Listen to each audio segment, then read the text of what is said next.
К сожалению, мы не можем. Это против наших правил.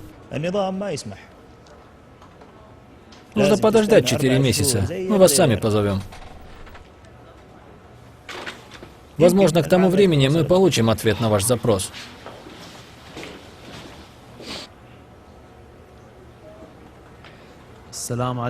Посмотрите, пожалуйста, может, можно что-нибудь сделать? Оставь здесь и приходи через 4 месяца.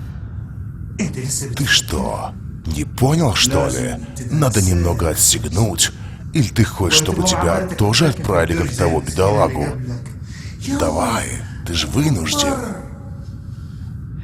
Хорошо, просто посмотрите, может, сможете чем-нибудь помочь? Ты же знаешь наши правила и установки. Я ничего не могу поделать.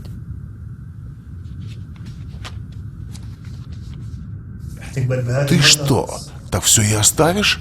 Ты что, забыл, какому риску ты себя подвергаешь? Какую услугу ты ему оказываешь? Это твое право и право твоих детей. Это ради твоего же блага. Ты ж кормилец.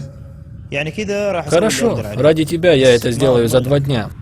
Но ты знаешь, есть люди, которые трудятся с нами. Они быстро завершат дело. Отдай деньги, купи себе покой сердца, а то придется ждать всю жизнь. Давай, подмажь.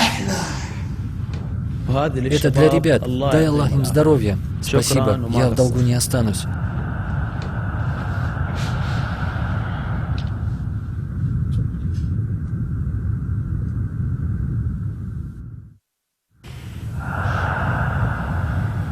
Поздравляю вас с проклятием.